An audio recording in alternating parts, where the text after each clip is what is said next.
Hey guys, Kyle Coogan here, strength and conditioning coach from Massachusetts.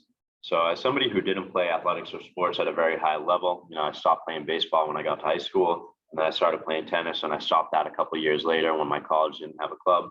I think what's been most important to my career and helping me as a strength coach has been the ability to view movement through a biomechanics lens or through a movement lens, and not have any bias attached to it from previous sporting experiences or previous coaches. When I worked down Cape for a couple of years, I worked with a lot of hockey players at a very high level. And I'm somebody who has never spent time on the ice or learning how to skate to a high degree. But I was able to take these patterns and apply them to what we did in the gym and see if there was any dynamic correspondence between the two. Now, of course, that's something that we can't really track or have a lot of data on nowadays. But we are able to get a general sense of whether an athlete is improving and whether our tactics and tools are effective for them. When we look at our table of contents for today, a lot of what we're going to be discussing is going to come into the bulk of the middle of the presentation with the gait cycle. But before we get to that, we're going to talk about a dynamic systems theory. That's just going to be, different systems and how they're at play when we go through movement. Second part is going to be position and function. For the most part today, we're going to talk about the position of the rib cage and the position of the pelvis.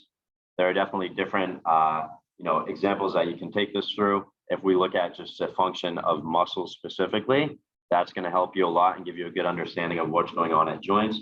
But we're going to look at it from a little bit broader scope today with position of pelvis and rib cage. After that, the main topic, gait cycle and movement coupling. This is going to be where we get to basically the meat and potatoes of the presentation. We're going to see what's happening on the field, what's happening in the gym, and be able to relate those movements to each other. And then finally, if we have a little bit more time, we'll talk over some different patterns that present themselves in humans, just due to a variety of different factors. So our dynamic systems theory. This is going to be defined as how a bunch of different nonlinear systems interact with one another. Now, we have a bunch of systems listed up on the PowerPoint here. The peripheral, autonomic, and central nervous systems are going to be ones that we hear about all the time. These are things that we probably don't have a huge impact on as much as we think we do, at least. I know from a CNS standpoint, we can talk about fatigue and auto-regulation and things like that to control how the athlete is feeling. We can implement different recovery strategies to try to influence these, but for the most part, they're out of our control. What is within our control up here is going to be the musculoskeletal system. So that's going to be looking at muscles, how they move, how they contract, how the joints are positioned, and basically the motor patterns that we see present. There are also a lot of different other systems that are at play here. The optical system, the circulatory system. Breathing has a very big impact on what goes on here, especially positions in the body. That's going to be a topic for another day, so we're not going to touch too much on breathing and its impact today, but you will hear a lot of practitioners in our field breaking that down as it relates to the movement coupling that you'll see today. And then on top of that, I don't want to downplay any of these or say they're less important than one another. I just want to stay within my scope of practice and say that I can't make changes to the optical system, but those could affect movement down the line if you refer out and find somebody that could. So again, dynamic systems, bunch of different systems, nonlinear. We can't map out where they are or how they're playing out, but we know that they overlap with one another and affect the outcome. Now, as for our position here, we're going to talk about, rib cage and pelvis again. But as we understand these, we can understand that the position of the rib cage or the position of the pelvis is going to dictate the position of the appendicular skeleton. So our arms and our legs, these are going to be controlled by the position that these two other axial positions are in. So if my pelvis is tipped back or dumped forward, my femur can then only move to a certain degree in the socket. Right? We actually have a picture of that up here. So on the left-hand side, we see a pelvis that is in a posterior tilt, or it's pulled back underneath us a little bit. Because of this, this changes the length of the quad in front or the hamstring in the back. So here we see a quad in a lengthened position. We see a hamstring in a shortened position because of the position of the pelvis. Vice versa, and definitely a lot more common, is an anterior pelvic tilt on the right side.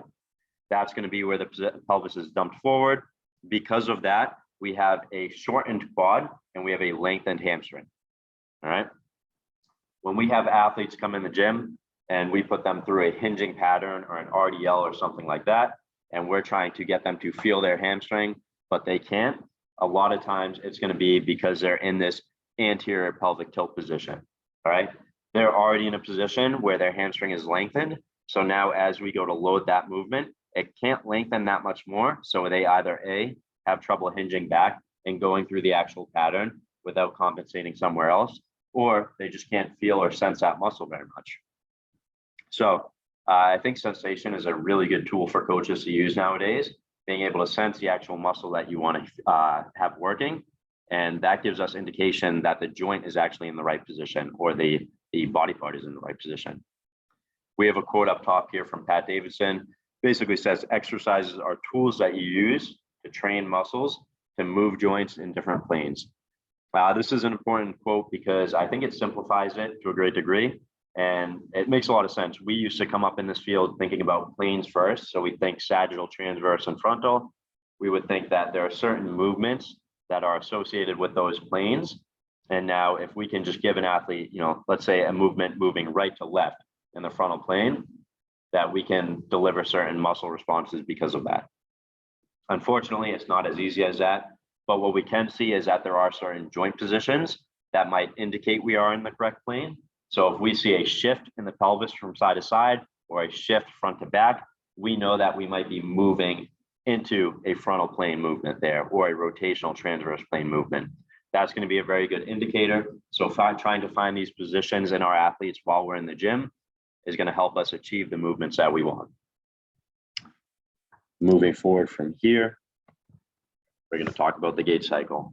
So this is going to be the main topic today. If we can understand the gait cycle and the movements that occur around this, we're going to have a lot better understanding of what's going on with our actions on the field, on the court, etc. So we have three different pictures here. The heel strike position surrounded by the red box is going to be the first phase of the gait cycle.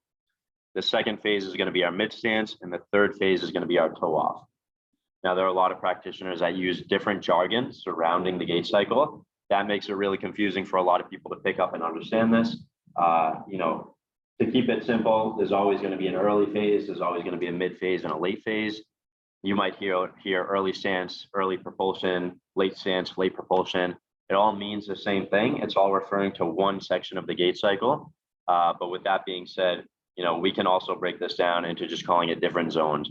There's a first zone, there's a second zone, and there's a third zone. That's a concept that I picked up from Pat Davidson, just simplifying it there and separating it from an actual gait or walking pattern makes a lot more sense in my head, and maybe with you guys as well. So if we look at, gait cycle movements here, when we go through a step, when we go through a heel strike, our heel hits the ground and our foot is in a relative position of external rotation and abduction, right? It's also in a position of flexion.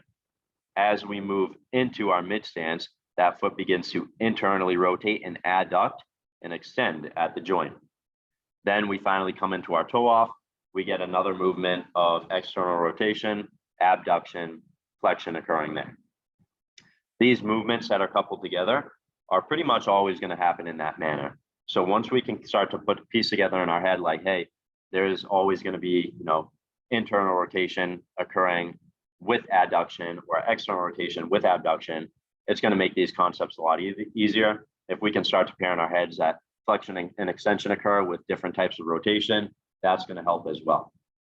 There are other wider concepts that expand past this that are going to apply as well, but I think we don't need to get into those today because it'll be a little bit too confusing.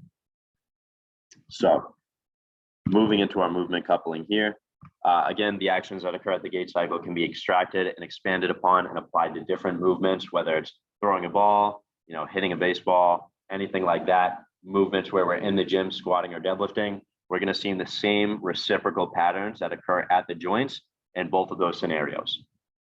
So the important part to understand here, other than just the movements, is going to be that this is a gradient or a spectrum that these lie on.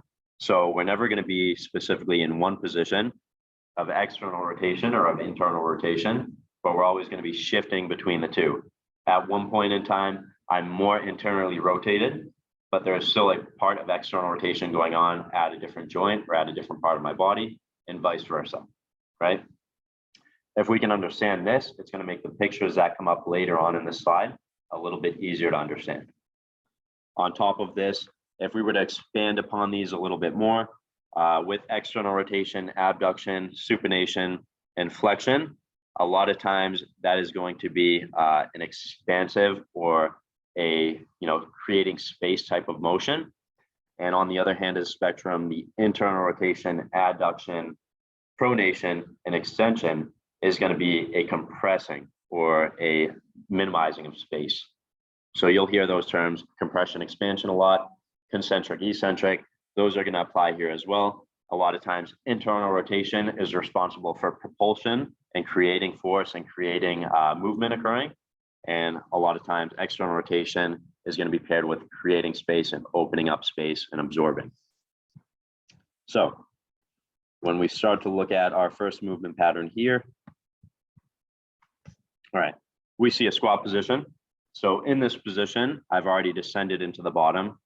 Before I got here, I was in a position of extension, internal rotation, adduction, and pronation with my feet, right? Standing at the top of the squat, all of that is occurring at the hips.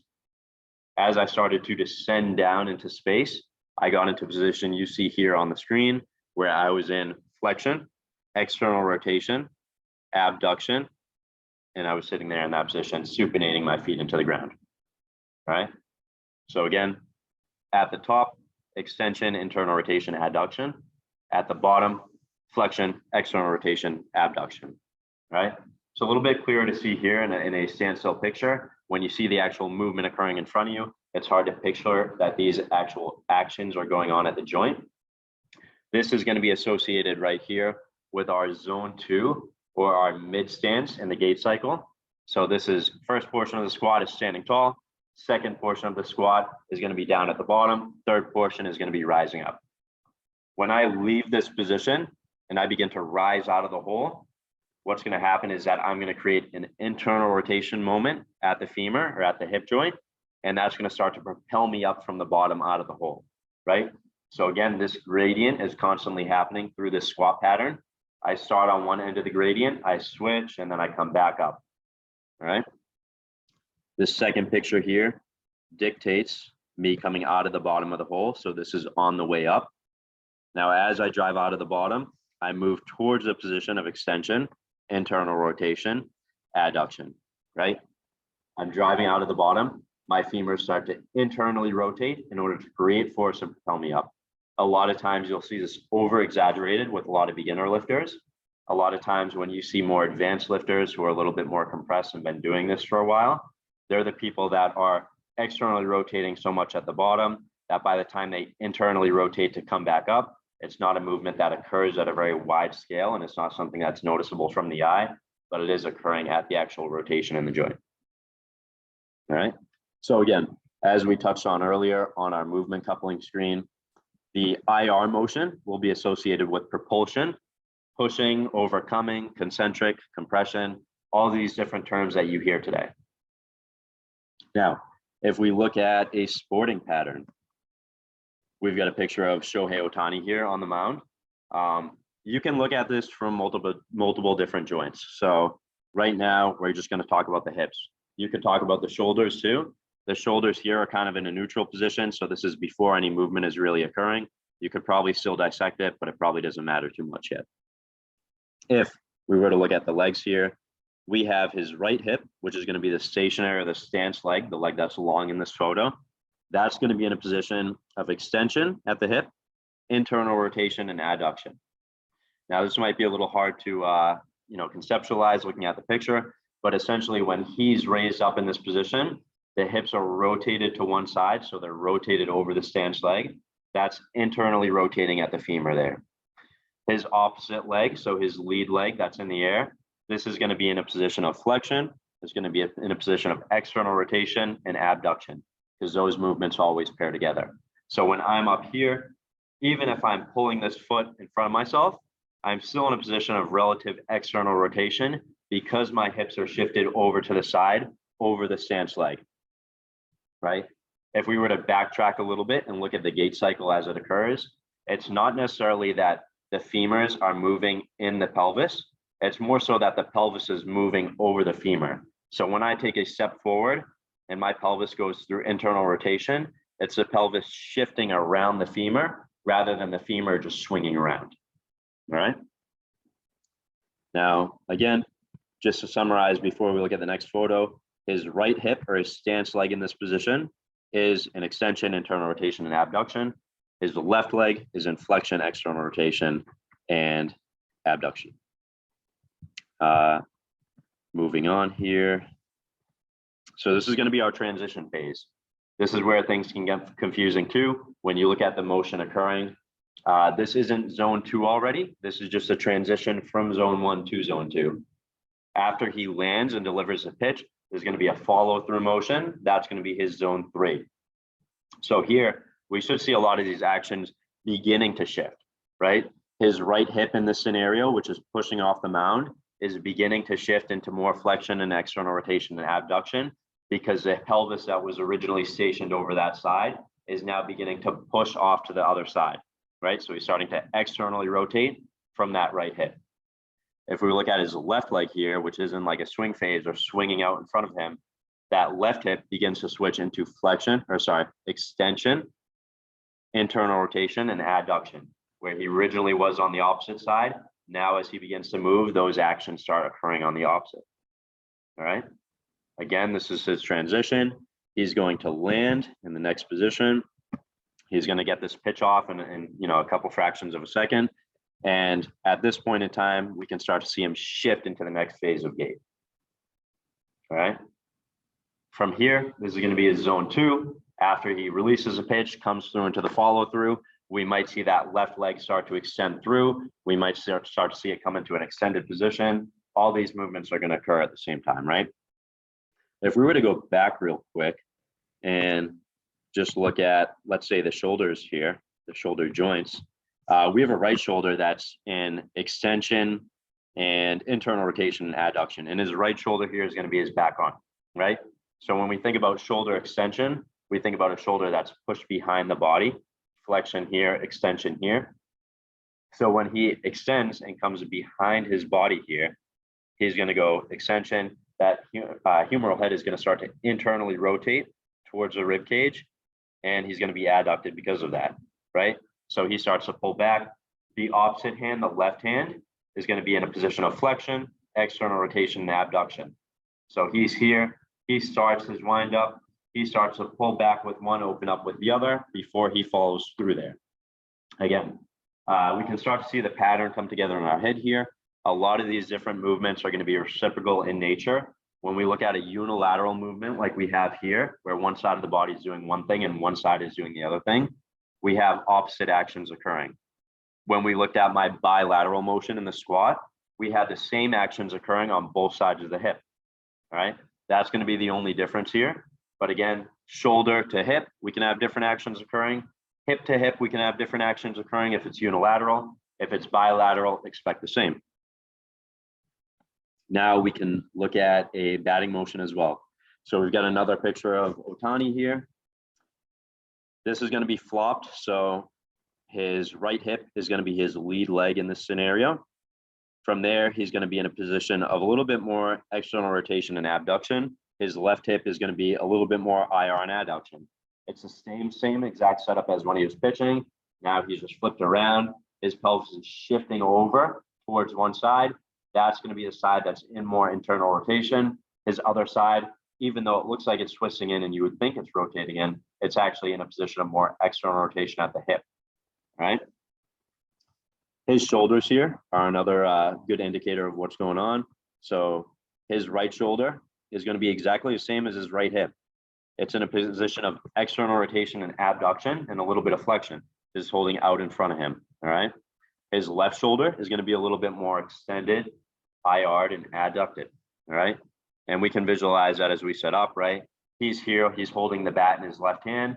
He's wrapping around with his right hand. So this shoulder is in a position of flexion, internal rotation, flexion and external rotation. His left arm here is extended behind him slightly. It's internally rotated as he holds that bat, right? So again, We have a second picture. This is going to be his transition phase. It's not quite zone 2 yet, or it's the mid stance of the gait cycle. We're going to see all these actions start to flip on themselves. And now we finally transition to our final or our second phase, and we have those actions finally flipped. All right. If we look at his right hip in this position, he's in a position of extension, internal rotation, and adduction. If we look at his left hip, he's in a position of flexion, ER, and abduction. The flexion and extension can get a little confusing here because we're used to seeing a very, very dialed in picture of what that looks like. It's hard to express those in joint position when we see action occurring in front of us, but we can probably conceptualize it if we just understand the internal and external rotation that's going on. With those two motions alone, internal, external rotation, we're going to have a very good understanding of whether we're in propulsion, whether we're overcoming something, whether we're absorbing or creating space, etc. And again, shoulders here are going to flip too. So his right hip and his right shoulder are both in a position of extension, internal rotation, and adduction. The opposite can be said for the other side. Now we're going over on time here, so let's just get real quick into this additional patterns. What I want to talk about here, left AIC and right BC. These are a lot of patterns that we're going to see in movement, not even a movement, sorry, but in patterns that are reflected from people that are coming into us for assessments. So when we have a left AIC, that stands for a left anterior chain. That's going to be somebody whose hips are rotated to the right side. And that's just not just a one-time movement. That's a position that they're stuck in permanently. So they're stuck in a position with their right hip behind them, kind of rotated into that. Because of that, they have to then take their torso up top and they have to rotate it, the trunk to the left side to straighten us out. If I had a position where my trunk just stayed where it was and my pelvis rotated to the right, then whenever I tried to walk, I just walk in a circle to the right, right? Think about having a car here and you need to get your tires aligned. If you don't do it, you're just going to drift off to one side. Same thing if the trunk didn't, reorient itself here. If the trunk didn't do that, we'd have to change our direction all the time. So left AIC pattern, hips are rotated to the right side. The pelvis is turned towards the right side. There's different patterns that occur here. So it's not just that it turns side to side. There's also a dumping of forward or back in these positions as well. Now, because of that, we're biased towards certain patterns. It's going to be IR, an extension on that side. All right. There's different muscles that are involved here that are going to be at length or concentrically oriented because of the position that the pelvis is in. So when we look at this, left AIC, right BC, there's going to be certain muscular chains that we need to address. Again, I don't want to spend too much time here, but all you guys need to take away and know is that if I'm in a left AIC pattern or a right BC pattern, the left AIC just refers to the pelvis down bottom. The right BC refers to the trunk up top, but together the entire pattern looks like a pelvis shifted to the right side, a trunk shifted to the left side, and then almost a depressed right shoulder, an expanded left side. You'll see a lot of your pictures have like a little bit of a slump from side to side. They're probably stuck in this kind of pattern, and we can probably do certain things to address this on the floor. We can start to expand one side, compress the other side, and hopefully, start to change their measures a little bit. Now, I believe that's going to be the last slide of the presentation. Ultimately, the biggest takeaway here is that if we can understand movement coupling as it occurs on the field, we can apply those same concepts to the weight room. So I can take Shohei Ohtani, I can put him in the squat rack, and I can understand the actual actions that are occurring at the femur, at the humerus, if I want to. Or I could do the vice versa. I could put him on the field and I could say, hey, these are the movements that are occurring or the lack of movements that are occurring. Maybe this is something we should focus on later on in the gym. I think ultimately where this is going to play the biggest role with me being at Tread is the opportunity to talk to pitching coaches and sport coaches that are there and say, hey, I was able to assess this athlete and find that they're lacking in this sort of movement pattern. I noticed when they're going through their pitching motion, this pattern is where they get messed up and they also lack it here. That's probably why. Whereas a pitching coach from another side would say, hey, this is my experience and this is what I think. And hopefully we can rack those two together and come to a common solution. If you've read the book Game Changer by Fergus Connolly, he has a good analogy in that book, which essentially talks about a sports fan trying to get to a stadium. The sports fan's walking down the street in a town he doesn't know, and he comes up to a cop and he asks him, hey, how can I get to the stadium? I need to be there soon. And the cop says, hey, once you go down the street, take a left past the police station and then look a little further, you'll see it on your right, right? He keeps going, he can't find it yet. So he finds a drunk guy on the side of the road. He says, hey, can you show me, where the stadium is?